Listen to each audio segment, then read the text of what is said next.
My cheating boyfriend accidentally summoned my true husband. The rain began without warning, the kind that turned city lights into trembling streaks and filled the evening air with the smell of wet asphalt and car exhaust.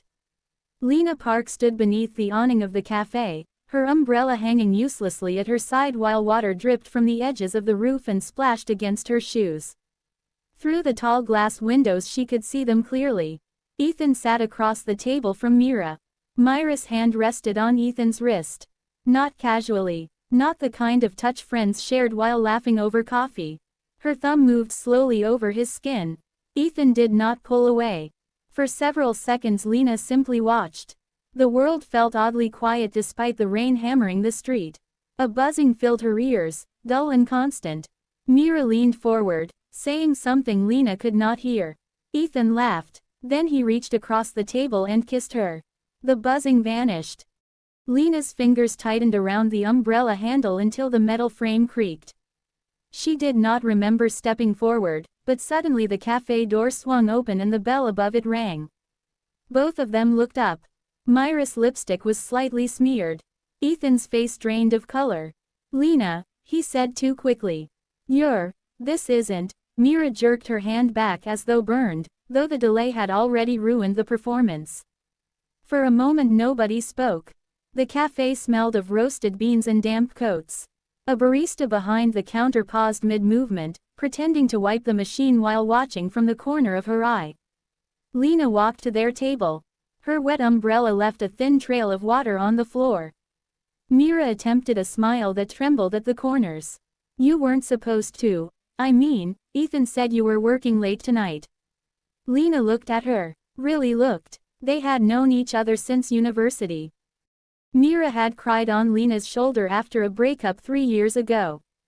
Mira had helped her pick out the pale blue dress she wore to Ethan's birthday dinner. Myra's lipstick glistened under the warm cafe lights. The buzzing returned faintly. Ethan stood up. "Lina, listen, it's not what you..." She reached forward and put down the small velvet box she carried beside Ethan's coffee.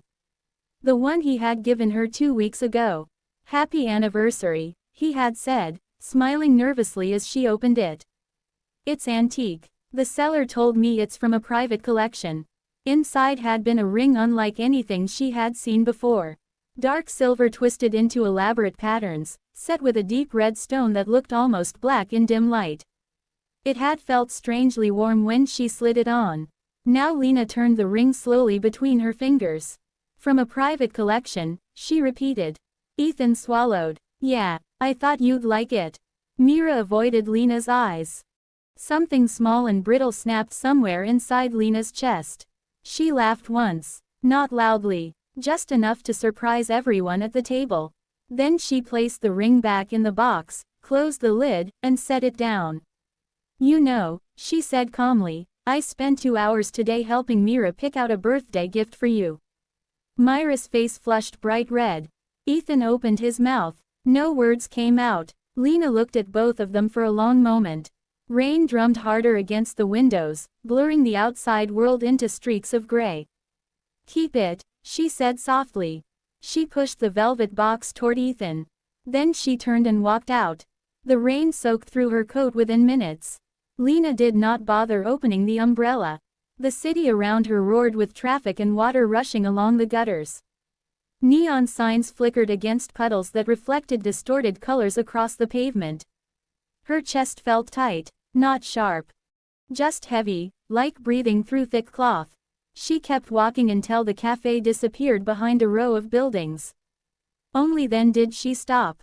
Her hand slipped into her pocket and closed around something cold. The ring. She stared at it in disbelief. When had she picked it up again? The stone glimmered faintly even in the dim streetlight. A surge of anger rose so quickly that it left her dizzy. Of course he would give her something stolen. Something strange. Something that probably came from a shady market stall. "Private collection," she muttered bitterly. The metal felt unpleasantly warm in her palm. Without thinking she flung it as hard as she could. The ring arced through the rain and disappeared into the darkness of a nearby alley. Lina exhaled sharply, shoulders sagging. For several seconds she stood there listening to the storm. Then the alley exploded with light. Not bright like lightning, darker. A deep crimson glow spread across the wet brick walls, rippling outward like liquid fire. Lina froze. A low sound rolled through the alley, somewhere between thunder and a distant animal growl. The air turned hot. Wind rushed outward, lifting her hair and tugging at her coat. She stepped back instinctively. Something moved within the red light. Tall, broad-shouldered. The glow slowly faded, leaving behind the shape of a man standing exactly where the ring had fallen. Rain slid down his long black hair and along the dark lines of his coat, though the fabric looked far too formal for someone appearing in the middle of a city alley. Lina's heart slammed against her ribs. The man lifted his head. Two curved horns emerged from his hairline, polished and smooth like carved obsidian.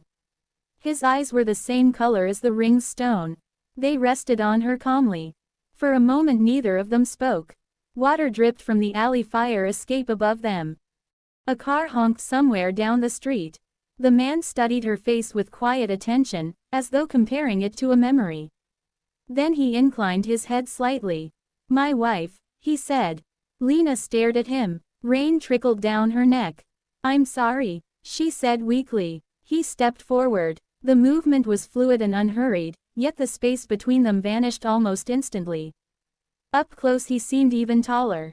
The heat in the air intensified, carrying a faint scent of smoke and something metallic.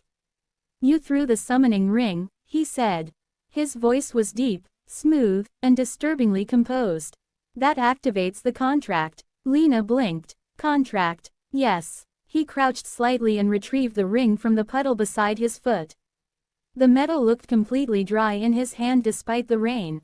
He held it out toward her. "You misplaced this." Lina did not take it. Instead she stared at the horns again. Then at his eyes. Then back at the ring.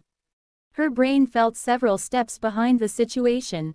"You're wearing costume pieces," she said slowly. "They are not costume pieces.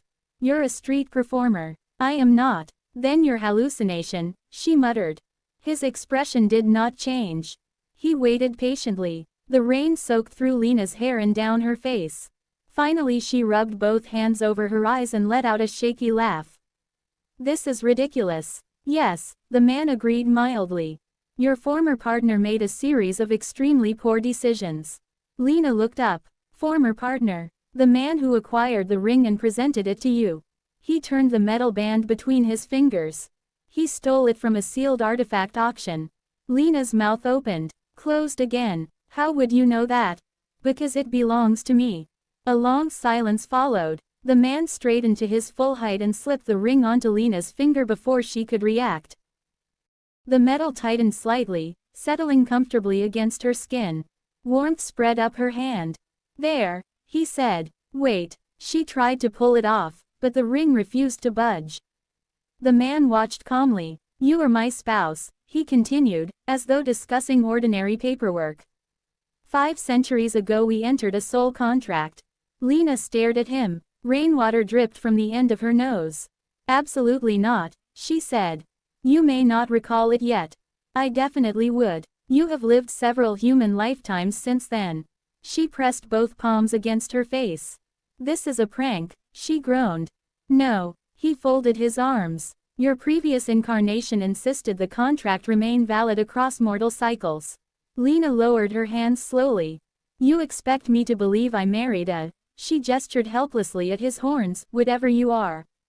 "Demon Prince," he replied. "Of course." He nodded once. "Correct." Her shoulders slumped. Somewhere deep in her mind a small, hysterical laugh began to build.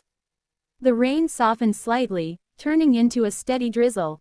"Look," Lina said, trying very hard to sound reasonable. "I just caught my boyfriend cheating with my best friend. I'm cold, soaked, and possibly having a breakdown. So if you're part of some elaborate street theater project, congratulations. You've done a great job. I'm going home now." She stepped around him. His hand closed gently around her wrist. The contact sent a strange spark through her skin. "Your former partner," the Demon Prince said calmly, "will experience significant consequences for his actions." Lina blinked. "Excuse me." He interfered with a sealed artifact. "That's not my problem." It is when the artifact binds us. She sighed. Please let go of me. He did. Immediately. Lina rubbed her wrist and took a cautious step backward. Thank you, she muttered. He inclined his head again. My name is Valen. She hesitated. Lina, I know. Of course he did. She turned toward the street again. Footsteps followed. Lina looked over her shoulder. Valen walked behind her with the relaxed confidence of someone who fully intended to continue doing so. Why are you following me? She asked. I am reclaiming my wife. She closed her eyes briefly. No, you are not. Yes. Absolutely not. He considered this. Then he said, your former partner will lose approximately 30% of his hair within the next 48 hours. Lina stopped. What? The curse attached to the ring is already active. She turned slowly. You cursed him. I did nothing, Valen replied. The artifact responds automatically. For a moment Lina pictured Ethan running his hands through thinning hair during an important meeting. A traitorous flicker of satisfaction warmed her chest. She tried very hard not to smile. That sounds fake, she said instead. Valen's mouth curved slightly. You may observe the results tomorrow. Lina woke the next morning to the smell of coffee. She sat up abruptly. The unfamiliar shape standing beside her kitchen counter turned slowly. Valen lifted the mug to his lips and took a thoughtful sip. You brew this too weak, he said. Lina stared at him. Sunlight streamed through the apartment windows, illuminating his horns in unmistakable detail. You broke into my apartment, she said hoarsely. The ring allows access. He gestured vaguely toward the front door. You left it unlocked. She dragged both hands through her hair. Last night was not real. Valen leaned casually against the counter. It was. Lina reached for her phone. 3 missed calls from Mira. 7 messages from Ethan. 1 notification from social media. She opened it. A photo filled the screen. Ethan standing outside his office building, wearing sunglasses despite the cloudy sky. The caption read, Corporate consultant Ethan Cho debuts mysterious new hairstyle. The photo zoomed in on a rapidly expanding bald patch near his temple. Lina choked on her breath. Valen sipped his coffee calmly. Hair loss curse, he said. Stage 1. She looked from the phone to him. Back to the phone. Then she laughed. The sound burst out of her unexpectedly, loud and bright. Valen watched with quiet interest as she doubled over, clutching her stomach. When she finally caught her breath, tears clung to her eyelashes. Oh my God, she wheezed. He looks like a half-molt chicken. Valen nodded thoughtfully. The curse accelerates under emotional distress. Her laughter started again. Outside the window, the city moved through its ordinary morning routine. Inside Lina's small apartment stood a demon prince drinking poorly brewed coffee. And for the first time since yesterday evening, the tight weight in her chest loosened slightly. Over the next week, Ethan Cho's life unraveled with remarkable efficiency. His company lost 2 major clients after a series of inexplicable technical failures corrupted important presentations. His car refused to start on 3 separate mornings. A video of him slipping on a spilled drink during a networking event circulated online, capturing the moment he crashed directly into a decorative ice sculpture. Meanwhile, his hair continued to vanish in uneven clumps. Lina watched each development from her couch while Valen lounged nearby with the serene patience of someone observing a predictable experiment. Did you do that one? She asked one evening, pointing at the video. No, he replied. The curse adjusts naturally. That's terrifying. Yes. She took another bite of takeout noodles. Valen had somehow inserted himself completely into her daily life. He slept on the couch, though she suspected he did not actually need sleep. He cooked surprisingly well, despite complaining constantly about modern appliances. And he showed an alarming ability to manipulate small strands of bad luck around Ethan whenever the man attempted to recover his reputation. Lina should have been horrified. Instead, she found herself laughing more than she had in months. One night she returned home from work to find Valen standing on the balcony watching the sunset. The warm orange light outlined his horns against the sky. You're smiling, he said without turning. She leaned against the railing beside him. I just remembered something. What? The way Ethan used to brag about his perfect hairline. Valen hummed softly. He will soon require hats. The breeze lifted Lina's hair across her face. For a moment neither of them spoke. The city below buzzed with traffic and distant music. Then Valen said quietly, I have searched for you for a long time. She glanced at him. His expression remained calm, but his fingers rested unusually still on the railing.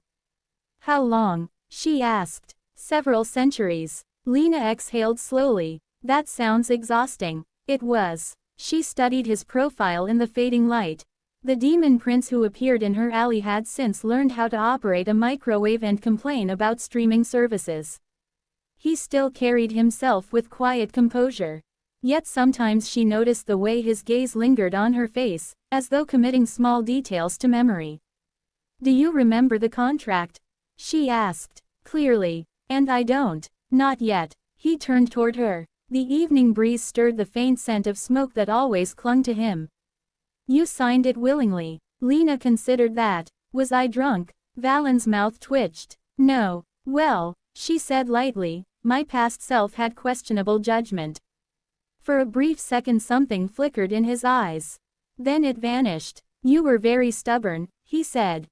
That sounds more accurate. The last edge of sunlight disappeared below the buildings. Lina shivered slightly. Valen removed his coat and draped it over her shoulders without comment. The fabric was warm. She pulled it closer around herself. Neither of them mentioned the gesture. 2 weeks later Ethan appeared outside Lina's apartment building. His remaining hair had been shaved completely. Large sunglasses covered half his face. Lina spotted him while returning from the grocery store. He stepped forward quickly. Lina, wait, she sighed. Not today, Ethan, please. Just listen for a minute. His voice sounded hoarse. Dark circles shadowed the skin beneath his glasses. Lina shifted the grocery bags in her arms. What do you want? I messed up, he said urgently. Everything's falling apart and I don't know why. She raised an eyebrow. Maybe karma. This isn't funny. Actually it kind of is. He removed the sunglasses. The sight of his completely bald head nearly broke her composure. Look at me, he demanded. I am. You have to help me. Why would I do that? Ethan stepped closer. Because we were together for 3 years. Lina opened her mouth to reply. A tall shadow fell across the pavement. Valen appeared beside her. He regarded Ethan with polite curiosity. Ah, he said. The artifact thief. Ethan blinked. Who the hell are you? Valen extended a hand. Valen. Ethan did not take it. Lina shifted the grocery bags again. This is my husband. The words slipped out before she could reconsider. Valen's fingers paused briefly in midair. Then he lowered his hand smoothly. Ethan stared at them both. You're joking. No, Lina said. Valen placed a gentle hand on the small of her back. The warmth of his palm seeped through her coat. Ethan's face twisted. You move on this fast. She upgraded, Valen replied mildly. Lina bit the inside of her cheek. Ethan sputtered. You, what? A gust of wind swept down the street. A loose advertisement board toppled sideways and smacked directly into Ethan's shoulder. He yelped. Valen watched with calm interest. Stage 4, he murmured. Lina coughed to hide another laugh. Ethan glared at both of them before storming away down the sidewalk. The fallen board lay across the pavement behind him. Lina exhaled slowly. Well, she said, that was satisfying. Valen nodded. Extremely. She looked up at him. For a moment the noise of the city faded into the background. You didn't deny it, she said quietly. Deny what? The husband part. Valen studied her face. The late afternoon light reflected in his dark eyes. Would you prefer I had? He asked. Lina shifted her weight slightly.